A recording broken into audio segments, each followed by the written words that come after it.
I have a dream, that's all I need. I'll make it happen with some work and belief. Know what I want, so I'll take it on. Too far. Back up. Back up. Yes. Sit. Good boy. I'm winning, yeah, Charlie Sheen will be grinning. These ladies know that I'm sinning, and this is just the beginning. I'm closing in the night inning, there ain't no point in resisting. Living life like a dream. Well, I've been having a rough day. Dysautonomia life, so I have a lot of things to do. Lot. And I can't do the things I need to do because of what you're about to see. We're clear. Gonna hit start. And I'll show you.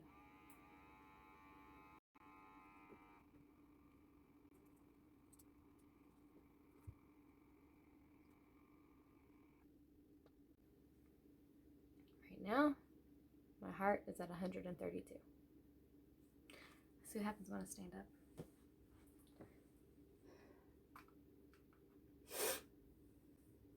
Leave it.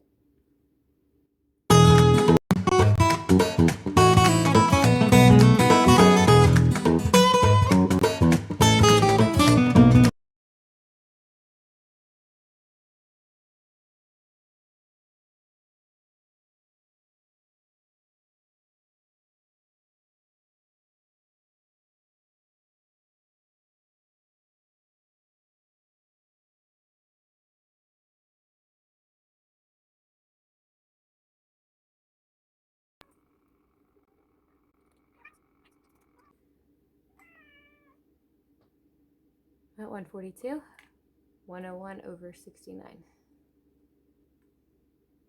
And 145, not 140. I'm really, really hot and not feeling good right now, too.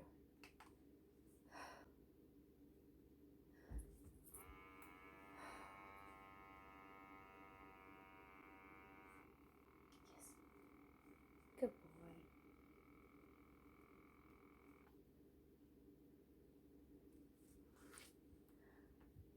$147.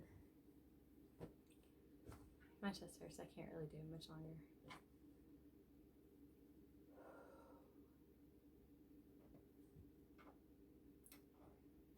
So that's, I guess, part of life with dysautonomia. It doesn't matter what I do. It's always there.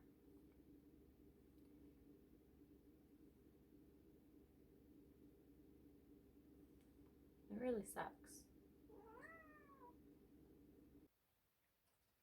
Yeah, it's not easy. That's why I use a wheelchair a lot, because it hurts to walk around. It hurts to stand up. It just hurts all the time anyway. You know, it's a scary feeling. Like, we have all of these different medical conditions and chronic illnesses that, you know, people struggle with and people deal with. And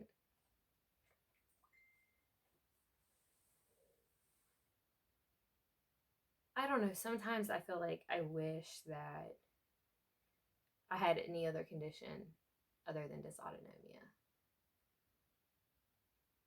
And I know no chronic illness is easy, but at least if it was anything else, you know, I could have a transplant and maybe it would all be better. But because the condition affects the brain, I don't get that.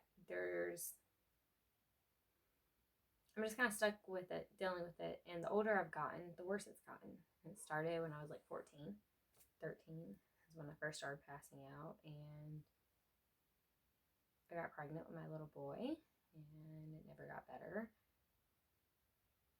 It just got a lot worse. And the past year, it's gotten even worse.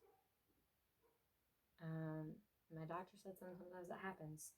Sometimes as you get older, you do a little better, but some people just keep getting worse. And I keep getting worse, and I can't do anything about it because I don't have insurance. I don't have an income because I can't work because of that. I'm fighting to get on disability right now, but with disability, they want to see like all your doctor visits and stuff and records, and I don't have insurance to go to my doctor much. We go back and forth through patient portal mostly. I've actually been messaging her all day. We've been trying to come up with something. And so I'm fighting to get on disability, and I don't even care about income. I'm just over here like begging for health insurance. I just want to be able to know that I can afford all my prescriptions, know that I can get those fluids that I'm supposed to get 2-3 times a week, because I know that would make a difference. I want to be able to go into my doctor and be able to go in and have the testing done that I need, have the medical care that I need done. And it just sucks because I don't. And that's the reality of it for a lot of people, a lot of patients. But there's nothing we can do except do our best to keep smiling and keep moving on. Dysautonomia can affect everything in your body.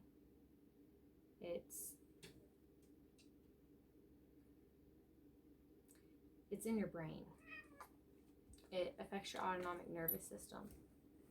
And your autonomic nervous system controls things like your heart, your blood pressure, temperature control on your body, which is why a lot of dysautonomia patients might have hot flashes. It's why we have chronic fatigue syndrome. It's why my heart beats twice as hard as anyone else's in any given day. And it's why I have a service dog. I look healthy, I look fine. I think the biggest struggle with my dysautonomia is the factors that it can play on with your heart. And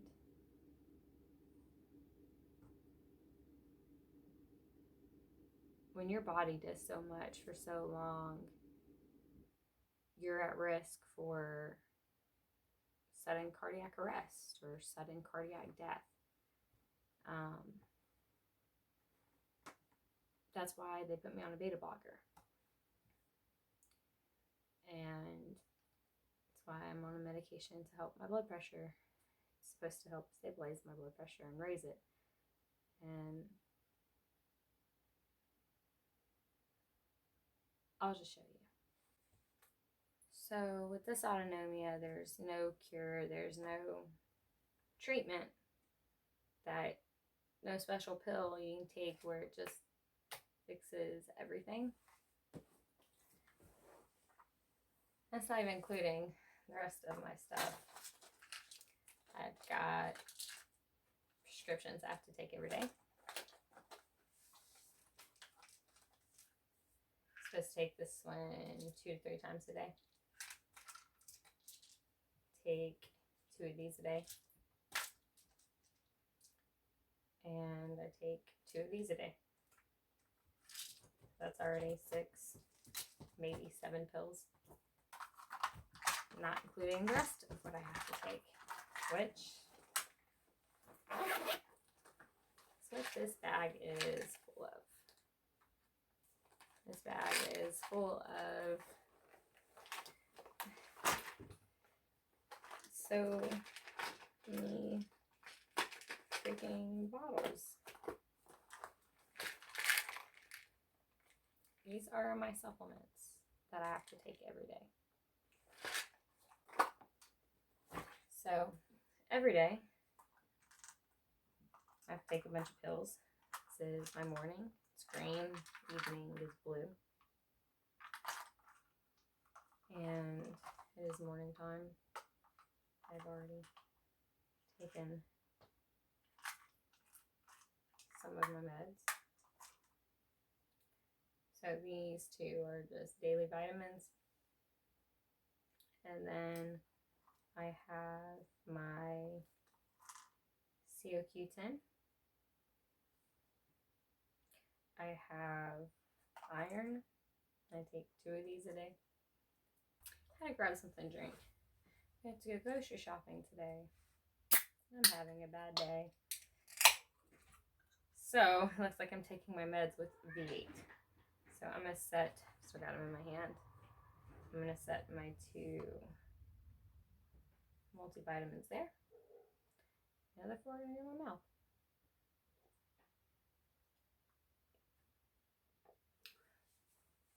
Yummy. I'm anemic, which is why I take the iron and all the rest of the supplements. I don't know. My doctor tells me to take them, so I take them. Because somehow it's supposed to help. In the evening, I take potassium, I take probiotic, magnesium, and collagen. So with dysautonomia, it can also affect your digestive system. So that's why I take a probiotic, and it's to help the digestive system. A lot of people with dysautonomia can end up with gastroparesis or other abdominal, intestinal, abnormalities or dysfunctions. And yeah, collagen, because of EDS, I've been trying collagen just to try to help joints and all of that, because things like to dislocate. I take those at night with food. So all of this gets a happy place in my purse, which, oh, here's another bottle. Prescriptions. Proud about. I don't really take that every day though. I am on Adderall to help the chronic fatigue syndrome. So the Adderall, it's a Band-Aid. It makes me feel like I have energy, even though I stay exhausted. And it also raises my blood pressure. I used to be on fludrocortisone to raise my blood pressure. But Adderall raises your blood pressure, so we did Adderall, and apparently it's really common with dysautonomia patients to be on Adderall or some kind of stimulation type medication to help with the chronic fatigue syndrome. I was just lucky because it's supposed to raise my blood pressure. So I was able to stop the fludrocortisone. And when I was on the fludrocortisone, I was taking a lot more because of the side effects of the fludrocortisone. So then we have my propranolol. This is my beta blocker.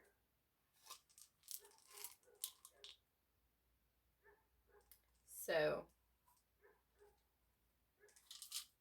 I have not taken this yet today. I usually wake up and I take my Adderall, and then I wait and I take my propranolol. Which I'm doing now.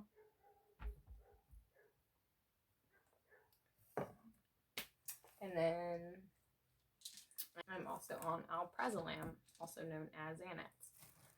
So I have PTSD in general and anxiety. But dysautonomia itself can also cause anxiety. So some patients with dysautonomia just have anxiety. It's your autonomic nervous system. It's not something, it's a part of your brain. You can't have a brain transplant. You can have all your other organs, and you can have transplants for your lungs or for your heart or for your organs, but you can't have a transplant for your brain. So after my car wreck in May, my anxiety attacks and my anxiety just got worse in general. And so I got put on Xanax. and I take it twice a day, and it helps. So I guess that's a good thing, is that it helps. So I have glucose tablets. So used to, I was like hypoglycemic, and I had issues with low blood sugar, where my blood sugar would just bottom out. Well, I'm pre-diabetic now, so I haven't really had to use these, because these help raise the blood sugar. So when my blood sugar would drop, I mean, if I can open this right now, I would take out one of my little tablets, and it would get me over until I could get some food in my system. So I have glucose monitor. This is the one I prefer. This is the Dario. I've done a review on them, but I hate my phone because my phone doesn't support the app. So I can't use my Dario.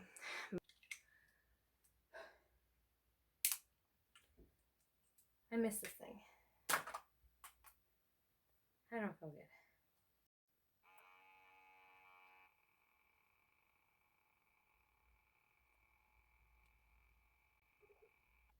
This is probably why. 111/69 and 123 is my heart. So I just took the beta blocker, and hopefully it will help.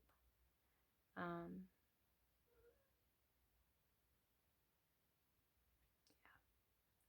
going to take my Adderall here in a minute. I'm going to wait, and the propranolol seems to take about 40-ish minutes to an hour to work, and so I'm going to wait to take my Adderall for at least another 20 minutes. That way, by the time they're kicking in, my heart's not getting even higher than it currently is. I'm 123 and I'm sitting down. I'm really tachycardic right now. I need fluids. So that's another thing. As I tell you about this, I'm going to do my blood sugar check-in. So with dysautonomia patients, a lot of patients have to get fluids. A lot of patients have really bad chest pain. Like really bad chest pain. So the fluids, this is my glucose kit that I use. This is a lot compared to the Dario. Fluids, something about the fluids helps. I'm missing some supplements also. I'm supposed to take salt sticks. So electrolyte and like hydration and all that fun stuff in it. They're $25 a bottle, and I go through 2 bottles a month. My 3 prescriptions cost about $100 a month, and then all of this costs about $100 a month. And that's not even including my salt sticks, which is one of the most important things that as a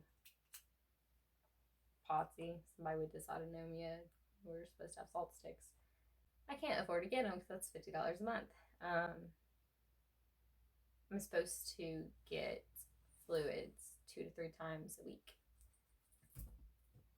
My doctor wrote out a prescription for it, but sad news is I don't have insurance, so I don't get that. Prick my finger over and over and over again.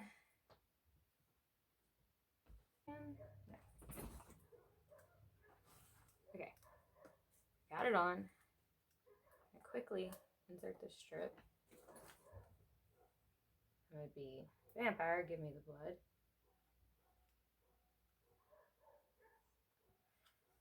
And now try this again. I'm 97. So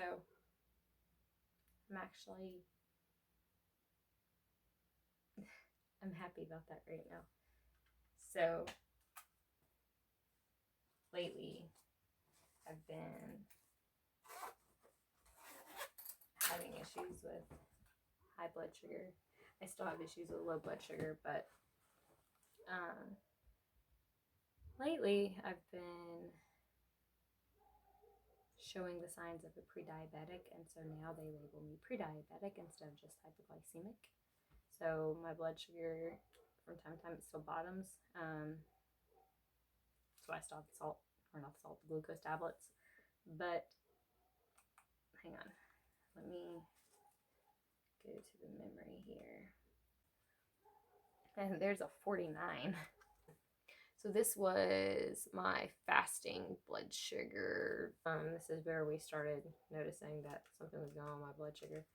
So your fasting blood sugar, average person is probably around 90 to 100 when you haven't eaten about like 8 to 12 hours. 134 is kind of where they start considering you pre-diabetic. Another one somewhere. Here it is, 169. And then that's as far as my memory goes. So, yay, that's what I deal with. I don't know if, I never know what to do. It's either my blood sugar is too low or my blood sugar is too high. How do you guys deal with it? That's what I'd like to know. So, there's that video, I guess. And so this, when I'm having a bad day, that's what my day usually consists of. Me checking my stuff repeatedly because my chest hurts. I can't breathe.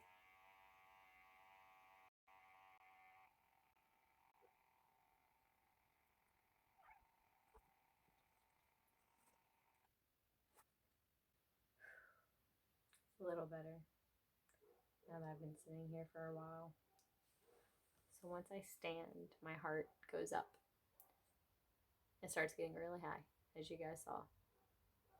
And it doesn't stop getting high. Once I sit down, it takes a minute before it lowers. And so this entire time, it's just now down to 112. So that's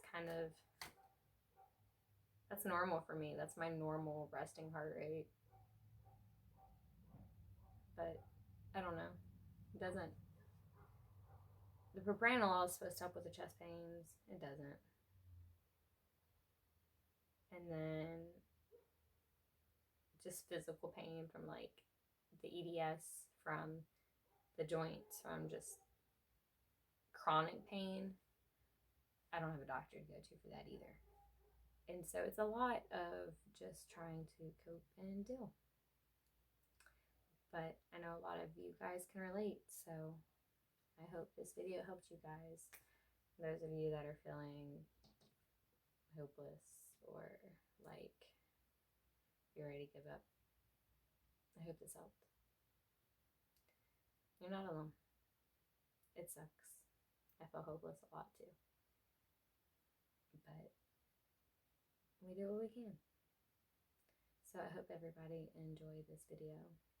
I don't really know what there is to enjoy about a lot of medical stuff, but I hope this helped bring a little insight for a lot of you. And I hope it helped those of you who feel alone or hopeless. I hope you realize you're not alone. I hope everybody has a wonderful day, and I'll see y'all later. Bye.